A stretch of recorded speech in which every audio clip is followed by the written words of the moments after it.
From Wall Street to Main Street to help small business owners have the same capital as corporate America and give them the same resources as a larger company. We cover business funding, business credit, scaling, business consulting, and much more. Check out the website at shieldadvisorygroup.com. Welcome to the show, The Liquid Lunch Project. Hey, what's up, everybody? Welcome back to another episode of the Liquid Lunch Project. I am Matthew R. Meehan alongside my partner, the Professor Luigi Rosabianca. What's on tap today, Lou? Matt, we're going to talk about a topic that is often overlooked, especially in the small business space, and that's nutrition and health. One of the problems with nutrition and health, like you and I know, is the same problem with all small business. We tend to be reactive rather than proactive. We tend to seek help when it's too late, when we've already been diagnosed with something, as opposed to creating the healthy, habitual lifestyle that will promote good health. We only go to doctors when something goes wrong. We go to a dentist when we have a cavity. We go to the ER ward when we've had a heart attack. But let's try to nurture this all prior to it happening. And today on the podcast, we have Christian Yordanov, from Bulgarian descent, living in lovely coasts of Portugal. Christian, welcome to the podcast. Gentlemen, thank you so much for having me.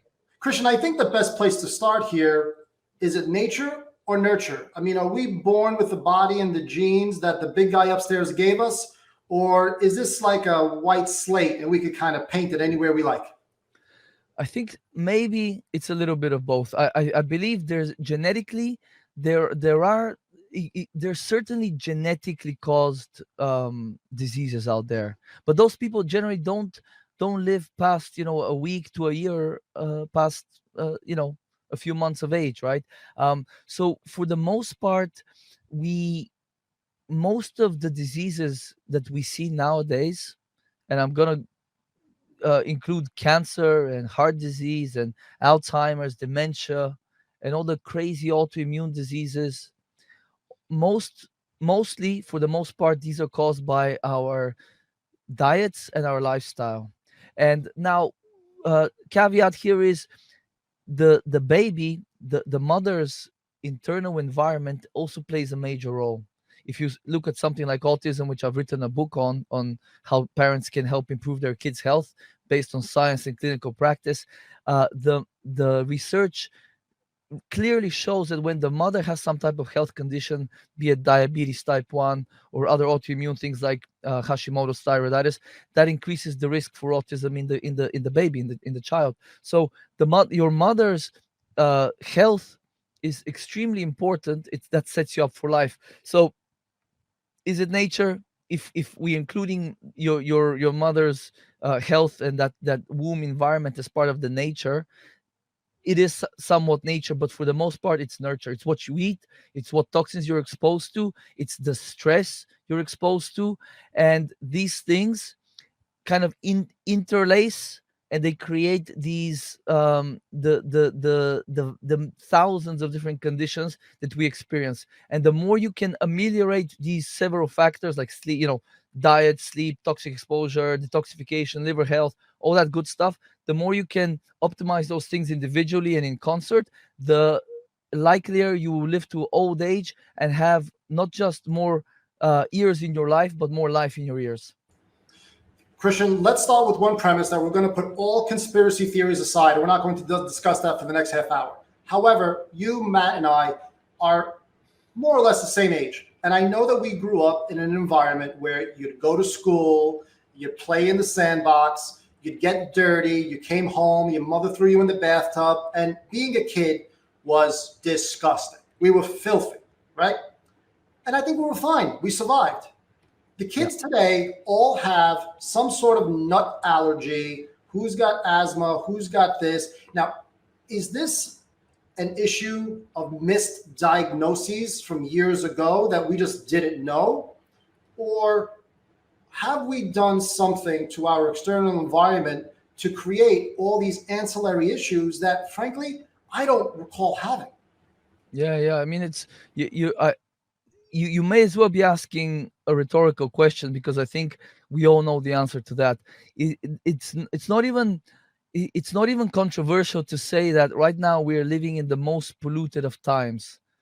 And on a daily basis, from the moment you wake up, you go to the bathroom, whatever personal care products you use to bathe yourself, to shave, then you get in the car, you go to Starbucks, you get your coffee, you take that paper receipt with the BPA, endocrine disrupting chemicals.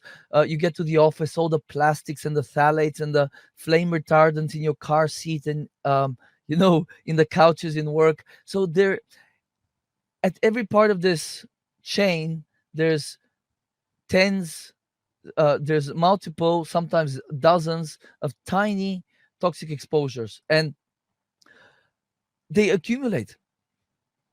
The body will do what it can to detoxify things, and it does a great job at that, but these things accumulate, and if we don't keep our nutrient intake and our energy intake at a sufficient level, these things will eventually overpower us. And the fact that we're seeing more and more childhood conditions, more and more younger people, having strokes, having diabetes at a younger stage. Now there's early onset Alzheimer's. People in their 40s are getting Alzheimer's. Now there is no way we were missing these diagnoses, 50 years ago, 100 years ago. These are new. This is a new phenomenon in the times we live in. And one of the biggest contributors to this is the fact that we are constantly being exposed to toxins at every which where we go. And most of us are not aware of that there's simple things we can do to reduce our exposures, and that there's other simple things we can do to boost our detoxification abilities. The people that do are the ones that are going to be thriving into their 60s, 70s, 80s, possibly even 90s. The ones that don't will slowly and gradually succumb to whatever they're genetically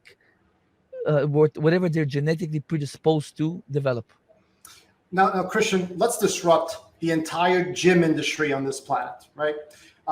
We've created this atmosphere where we're lethargic and we're sedentary in all our jobs and all our realities. So we have to pay a trainer or go to a gym to try to recreate those activities. Meanwhile, we have these several blue zones on the planet that people live to be 100 because they take walks after dinner and they're socially active, right? So where's the balance? Do we need to work out and get that prime sweat and run mini marathons and do Ironmans? Or is just a normal active lifestyle where we do a little bit of gardening and take a walk and, hold hands and do kumbaya once in a while, is that sufficient to be healthy? I think that can be sufficient, but those guys and gals and men and women in the blue zones, they did quite a lot of heavy work, tending the garden, tending the livestock, chopping wood, carrying wood, all that stuff is quite physical. So now a lot of people don't even want to take the stairs, a couple of flights of stairs. So we need we need movement in our day. We need to move a lot, but it doesn't have to be crazy amount of movement. This is what you have to really start thinking about, is where are my sources of stress? Now, if you're an entrepreneur, let's say you work from a home office or you have a small company and you're all huddled together working really hard, you're sitting all day long at the computer. So a lot of I was on another show last month, and the dude interviewing me, very smart guy, he said, I'm a lazy this, I'm a lazy that, I'm sitting all day, I shouldn't be eating carbs. I'm like, my friend, you are not lazy.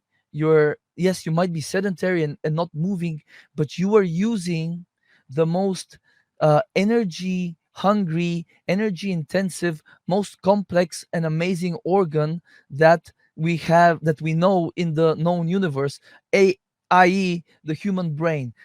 The point I'm trying to make is even when you're sitting at a computer, you're using a lot of energy. The brain just laying around all day, your brain will consume 120 grams of glucose.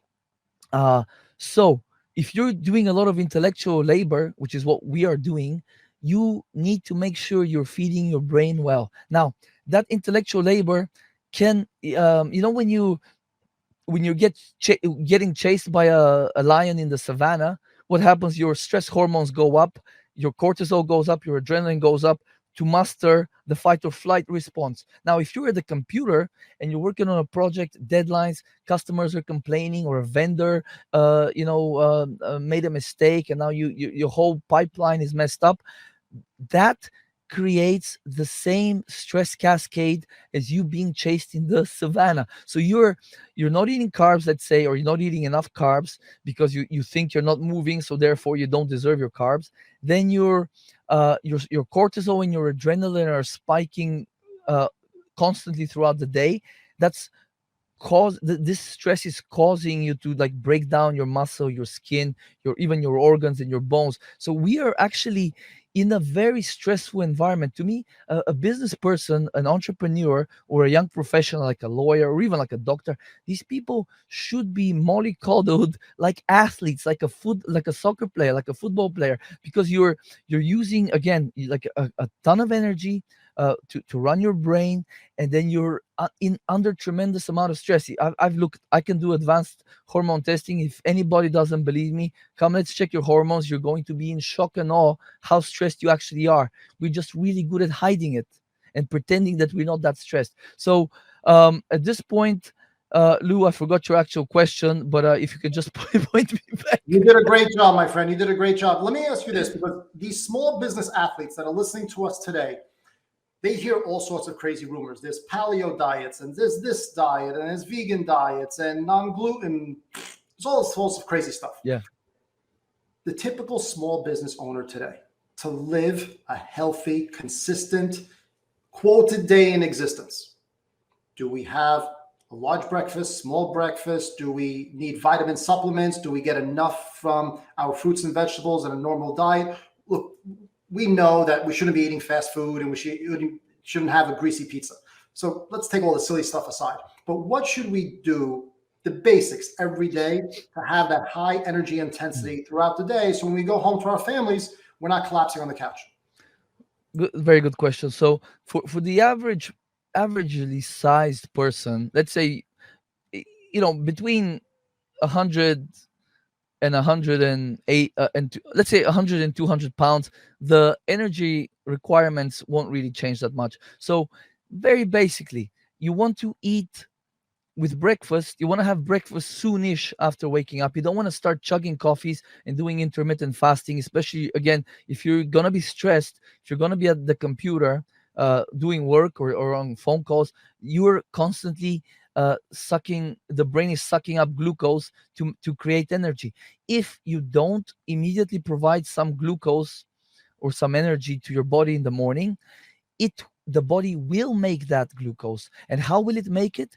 By spiking the stress hormones like cortisol, breaking down your muscle tissue, your hard-earned and valuable muscle, your bones, your skin, your joints, and your organs. So first thing in the morning, you want to get every meal must be balanced. So you want to get a little bit of protein, a little bit of carbs, a little bit of fat. That depends, again, on your size, how much exercise you're going to do. But generally, a good ballpark figure for protein is your ideal weight in pounds in grams. So let's say you were a 150-pound person and your ideal weight, that's about 50 grams of protein over 3 meals. Or if it's 4 meals, do the math. So with that, you want to get maybe 20 to 30 grams of fat, and the rest should be maybe 50, 80 to 100 grams of carbohydrates. You want those carbohydrates. You want to reduce the chance that your body will think, I don't have enough glucose coming in. I have to start breaking down muscle tissue to create glucose. And then lunch can be something similar, and dinner can be something similar. You don't really want to cut out these any macronutrient at any time of the day. Generally, a third of each is a good starting point, and then you can tweak it depending on your activity levels, right? So I'd start there. Definitely having carbs with dinner is a good idea. A lot of folks are like, if I don't eat carbs for dinner, I'm going to burn fat during the night. If I eat carbs for dinner, it's going to get stored as fat, and I'm going to get fat over time. Well, no, because while you sleep, you still have to maintain your blood sugar, and those carbs with dinner will help your liver to do that without getting into that stress response I was talking about. and which can wake you up in the middle of the night and make your sleep quite miserable if you're in stress mode, creating the glucose. So the most important thing is to have balanced meals that are obviously not too large for you. You don't want to skip meals. You don't want to go hungry. I don't believe intermittent fasting is needed beyond, let's say, 14 hours. 12 to 14 hours is more than enough intermittent fasting wise. And try as much as possible, if you haven't already, try to switch to certified organic food as much as possible, because if you don't, every meal you're ingesting a little bit of poison, whatever poison they used to kill the bugs and the weeds that were the considered pests to the plants that they were growing, right? So you want to reduce that toxic exposure, and you want to ensure that you eat as little polyunsaturated fatty acids like the omega-6s from seed oils, stuff like that, because those are extremely inflammatory. And what they do is they can get into they can be incorporated into your brain and central nervous system, and when they get oxidized or damaged, they cause a lot of inflammation, and they can literally that cascade literally can kill neurons, and over time, over years, that diminishes our capacity for doing the things we want to do for cognitive function. So you definitely want to stay away from those. Christian, now that we know what to eat, thank you so much. How do we define our sleep habits? And more specifically, what do you think about the midday siesta? If you can do the midday siesta, I think, if you don't have kids at home, like I have a 2-year-old at home, and at the moment, it's good. She goes to bed around 2:30 in the afternoon till about 5. So if I have the option to take the midday siesta, and I do occasionally, but I know when she's not taking those naps, I won't have the opportunity unless she's in school, right? So if somebody's kids are out of school, out in school or whatever, and they have the opportunity, I would not try to push through. If you're feeling the urge to kind of like relax for a bit, take a nap, rather do that. Take a little bit of a hit, maybe catch up later, because if you're feeling sleepy and you take a cup of coffee or something else stimulating and try to power through, you're again doing that via the stress system, cortisol, adrenaline, stuff like that, which does damage to the body. Like, they've done studies. If you inject rodents with cortisol, they very quickly show the signs of aging. Right? This is a very reliable way to induce aging in an organism, is to have a lot of cortisol. So we want to be lowering our cortisol, not using it to run on. We want to be running on glucose and not on willpower and cortisol. So when it comes to sleep in the evening, I just wanted to say, if you still haven't gotten a pair of red lensed blue blocking glasses, I highly recommend, guys, check it out. For $100, this is like, they're like these I'm wearing here, except they have red lenses and they get a bit tighter Christian, we around. thought that was a fashion statement. No, this is a game changer. I've been wearing them since 2018, and when you're packing your bag to go on a trip, the first thing I do is I pack my toothbrush. The second thing is I'm like, where are my blue blockers? That's how indispensable of an item they have become for me. This is such an amazing thing, especially if you're at the computer after sundown. You're in a very unnatural state. Your body is in a very, very unnatural state. It's not adapted to that blue light. Not only is it harmful to your eyes, but it's disturbing your circadian rhythm. So you were ameliorating some of the stress.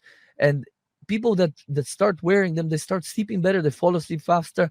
And people that track their sleep, like with an Aura ring, if you know that one, they report deeper sleep. So that's a little tip I would highly recommend people look into. So Christian, where did this obsession with health start? How did you get here? It's not the most magical story. I just had in my 20s, I had a little bit of a, I guess we could say, rock and roll lifestyle. So a lot of late nights. I worked the night shift for 2 years. A lot of unhealthy lifestyle choices and partying and all that stuff, and working in bars. So when I kind of around my early 30s, I said I better get my stuff together. I met I met the woman that became my wife, and I knew I wanted to have kids. So I had to quickly find out, first of all, what Lou asked earlier: is it nature, is it nurture, is it genetics or environment? I quickly found out it wasn't mostly environment, and I had to then quickly find out, can I reverse as much of this damage as possible, and what are the hacks, tricks, and biohacks and shortcuts I can utilize to um, extend my life and my longevity. That was the first obsession I had. You know, there's a ton of money pouring into this space. I know by me where I live and all over the US, we have these anti-aging clinics popping up. Every billionaire and 100 millionaire is out there trying to extend their life, from Bezos to Peter Thiel. And there's these crazy things going on. Most people are now into peptides here in the US. But that's because they did what you said. They got their hormones checked and they found out there were hormone deficiencies. I'm on some of them too. And I can tell you they absolutely work and they make me feel better. Right. Yeah.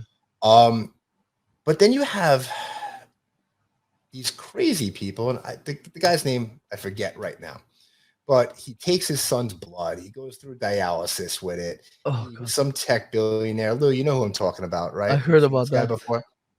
Yeah. So how far is too far with all this stuff? Because Well, there that has to be some type of happy medium. Because we want to live life and we want to enjoy life as well. We don't want to have to watch every little piece of something that we put in our body, right? yeah. And we don't want to make sure we have to go to bed at right when the sun goes down and I can't turn on the TV or play with my kids. How do we moderate this? How do we bring it from one extreme to another?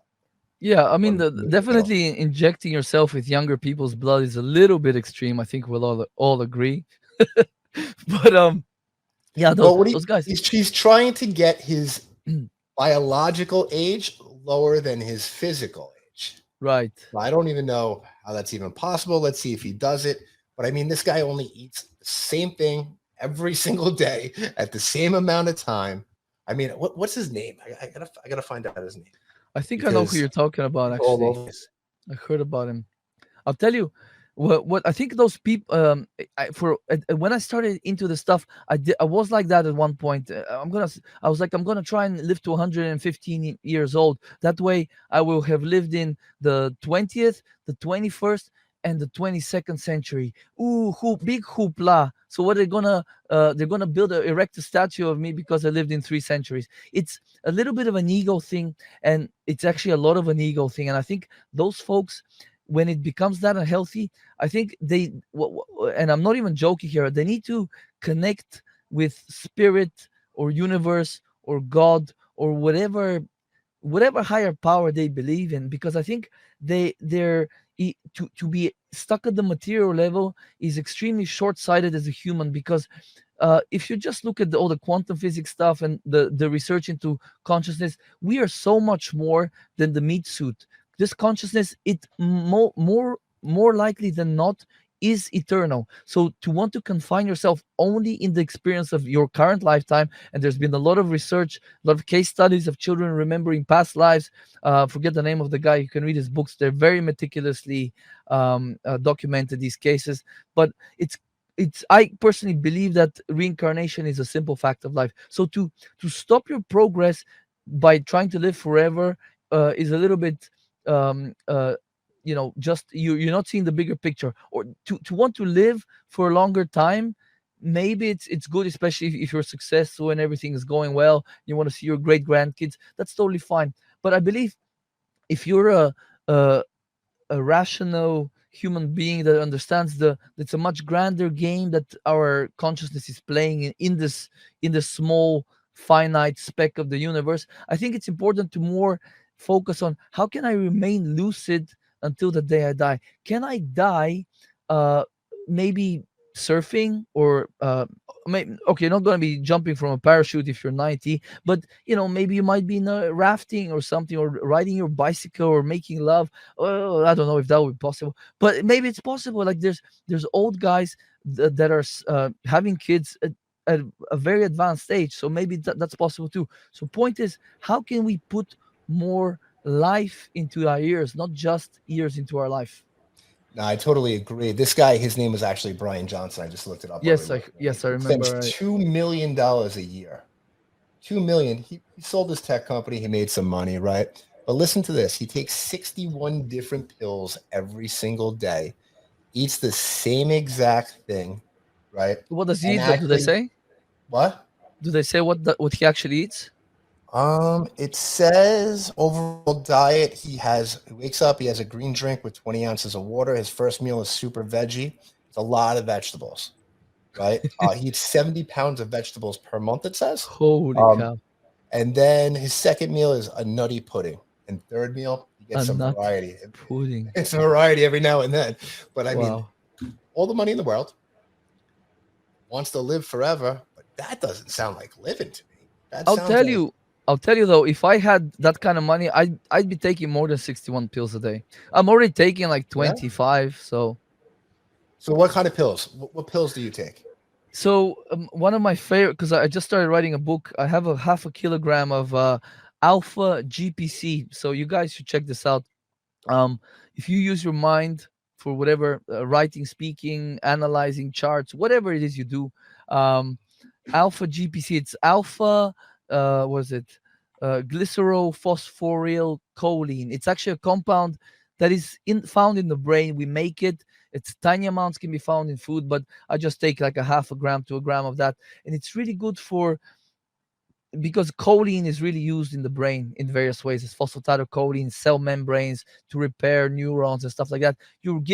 It's like you're giving building blocks for your brain, and it very happily, greedily will utilize them. So I use alpha GPC and then CDP choline. It's also a choline based supplement. You'll find a lot of things that have to do with improving mental performance. They have to do either with increasing choline to the body or acetylcholine, the neurotransmitter in the brain, or inhibiting the breakdown of acetylcholine via the acetylcholine esterase enzyme. So there's things that inhibit that enzyme, so you have more choline. So things like that, boosting dopamine is another one. L-tyrosine, very simple. So these are the kind of things I take. I love vitamin E. I started taking a lot of vitamin E because when you understand it, I don't understand how you wouldn't agree with me, but all these seed oils that are in our diets, in restaurant food, in takeout, in Doritos, in nuts, even seeds, some grains, all these seed oils are highly inflammatory and they're getting stored in our fatty tissues. And when we start burning them, when you're doing exercise or fasting, they're causing a lot of damage in our cells. So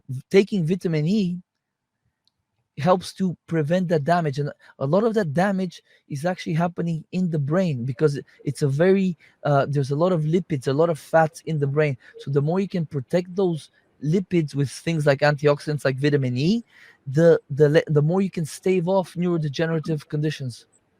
Christian, we have to talk about the 800-pound gorilla in this green room. And we are not rebranding our podcast, so please temper your answer. What do you think about the occasional cocktail? It's fine. An occasional cocktail, it's in the grand scheme of things, it's nothing. Alcohol, they've shown it has a hormetic effect. It's like, hormesis is what doesn't kill me, only makes me stronger. So it can it's like certain certain foods that people are like, this is good for detoxification. They tell you like broccoli or cabbage, sauerkraut is good for detoxification. People think that it's some magic thing that detoxifies things for you. No, these things are hormetic, so they're stressors.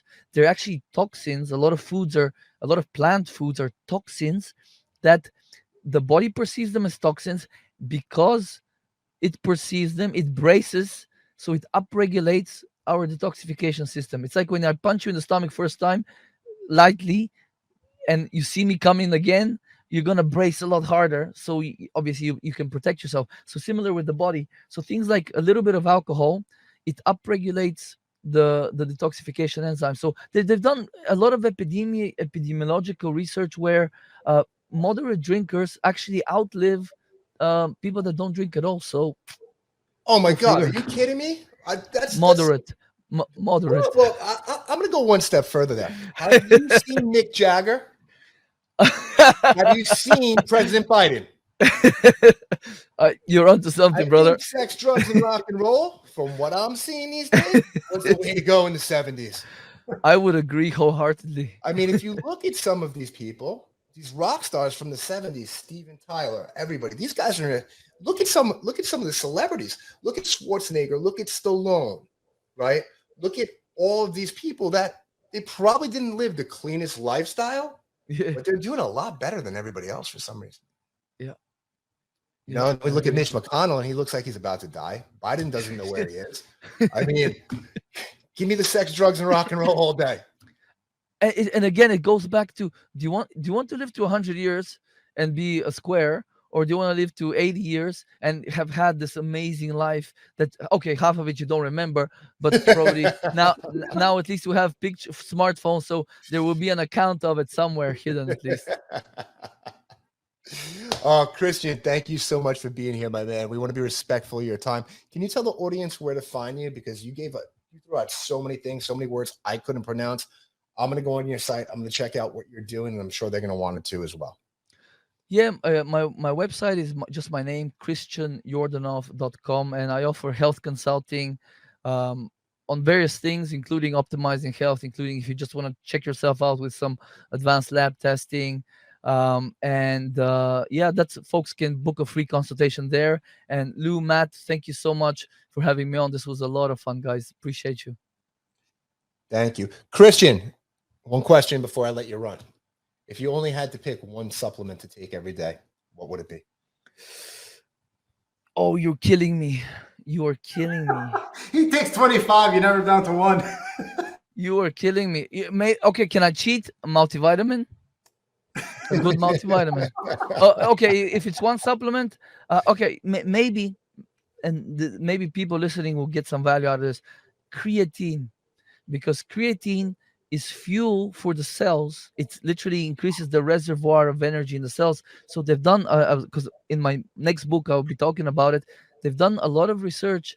It boosts cognitive function. It can literally raise your IQ. It can make you more intelligent. So 5 grams of creatine with a meal every day for the rest of your life will benefit your brain, obviously your muscles, everybody knows that, your gut, just anything in the body that requires energy, which is pretty much most things. So I'd probably stick to creatine.